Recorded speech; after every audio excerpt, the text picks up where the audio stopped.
Okay, and this is our daily reading, episode 3766, 3767, and 3768. Panoorin nyo po yung unang episode at kukuha ho tayo dito ng tatlo. This is our January 5th, 2025 na general reading po. Okay? So, kukuha tayo dito ng tatlo. Tingnan natin. Una, authentic. Pangalawa, good luck. Tignan mo naman. And pangatlo, power. Oh, andito na naman tayo. Okay. Kasi, 'di ba? Ang pinakamahirap, ito yung tatlo. Mahirap 'to.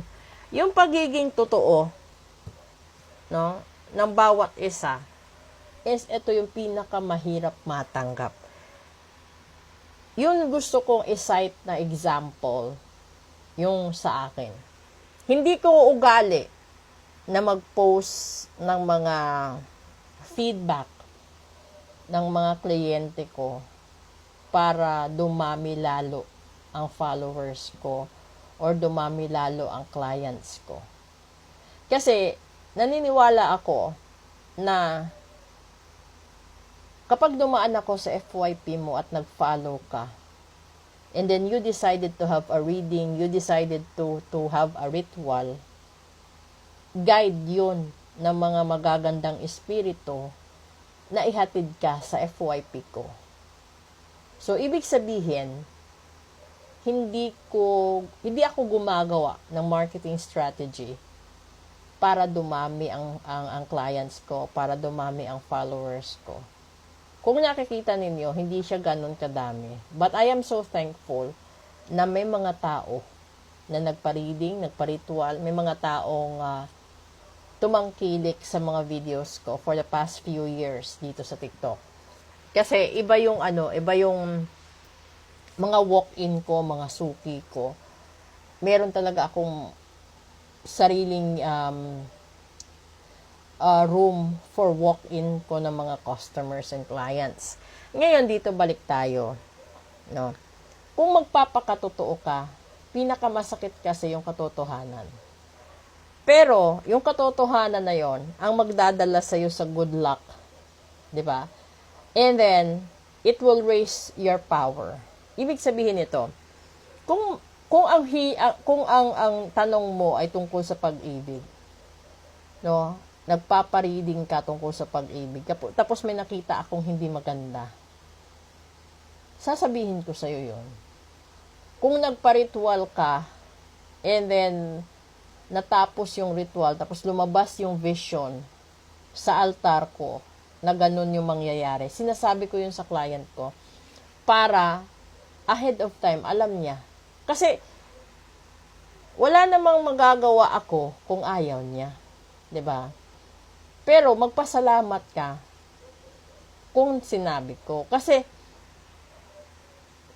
warning yun eh. Yun nga lang, bago mo ito makuhang good luck, ito'y good luck sa relasyon, sa pera, sa kalusugan, lalong-lalo na papasok tayo sa eleksyon, yung swerte mong manalo at makuha ang pwesto, the power that you are aiming, sa city mo, sa district mo, ito yon. You just have to be true, and malamang kapag nagtakbo ka sa politika, titirahin ka ng negative, 'di ba? Ganon din po yon sa pag-ibig. Kung ayaw ng tao sa karelasyon mo, titirahin ka rin patalikod, itsisismis ka sa iba, sisiraan ka sa iba, 'di ba? Sa negosyo, ganun din. Kapag nag-click yung business mo, posible maraming hahanga, meron ding maninira. Kung meron ka namang matatalinong mga anak, kung meron ka namang masisipag na anak, 'di ba? Na nagbigay sa iyo ng magandang kinabukasan, or bawing-bawi ka, kasi merong ganun na naghihirap yung mga magulang, and then paglaki ng mga anak na bumawi sila, gumanda buhay nila, itsismis ka pa din. 'Di ba? Parang walang katapusan. Ganun. So kung ihahalin tulad natin ito sa isang ritual, Kapag nagpa-ritual ka or nagpa-reading ka, lalabas po lahat yun. Pero hindi siya lalabas ng dire-diretso. Para siyang teleserye. Na kapag yung gusto mo lang is pera, halimbawa, magpapa-ritual ka sa pera, lalabas doon along the way. No? Sabihin na natin, 24 to 72 hours, the most, 1 week, may lalabas na detalye. Ano yung mga bagay na humahadlang? Bakit hindi pumasok ang pera?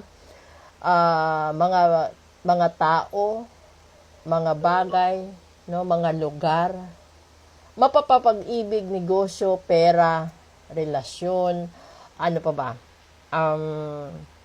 Pagsasama ng magkakapatid, no, magkakaibigan, katrabaho, lahat-lahat. Hindi mo ito makakamit ang good luck at saka power kapag hindi ka naging totoo at hindi mo tinanggap ang katotohanan. Ngayon, isa sa katotohanan dito na makikita sa reading at sa ritual is yung gawa ng tao. Kapag pinabarang ka, pinakulam ka, ginayuma ka, sinumpa ka, makikita agad yun. Pero, hindi siya agad masosolve dahil hindi lang naman isang tao ang ugat ng problema. Ito pakatandaan nyo lagi. Sa isang relasyon, 2 tao ang involved. So, hindi po pwede na isang tao lang i-blame mo sa relasyon. Dahil 2 kayo.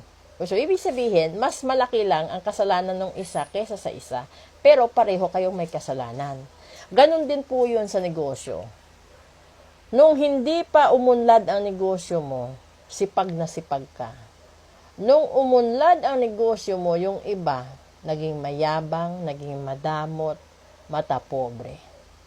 'Di ba? May mga changes. So, ito yun. Ang hindi matanggap ng lahat is the changes na nakikita. So, hindi nyo ba alam na sa pagritual, makikita kung sino ang may kasalanan, kung bakit ka iniwan, kung bakit ka tinalikuran, ipinagpalit, kung bakit ka nalugi, bakit hindi ka nakapasa sa board exam, bakit hindi ka nakapasa sa visa, sa application sa trabaho, kung bakit hindi ka binalikan ng taong mahal mo, kung bakit lahat na kung at saka bakit. Ando doon po yun. Yun nga lang, ulitin ko, nakadepende ho yun sa authenticity ninyo kung kaya nyong tanggapin ang katotohanan na lumalabas. So, mahirap, masakit, no? Nakakaiyak, nakakainis. Pero yun yung nakikita ko, hindi ko naman pwedeng hindi ko naman pwedeng dayain. Kaya nga ako nagvi-video call via reading. Kasi gusto kong marinig boses nyo. Gusto kong makita nyo yung baraha. Right? Real time. Real time makikita nyo. Para alam nyo. Kasi, di ba, dapat mo namang ipasalamat kung lumabas sa baraha na magkakasakit ka bukas or maaksidente ka bukas. Kapag sinabi ko sa iyo na huwag kang lumabas, huwag mong gawin yan, huwag mong gawin. Dahil may mga hindi magaganda ahead na mangyayari. Pero may mga taong sadyang oo sa'yo during sa pag-uusap ninyo and then palihim siyang nagba-violate. And then pag nangyari yung sakuna, nangyari yung kamalasan, wala na. 'Di ba?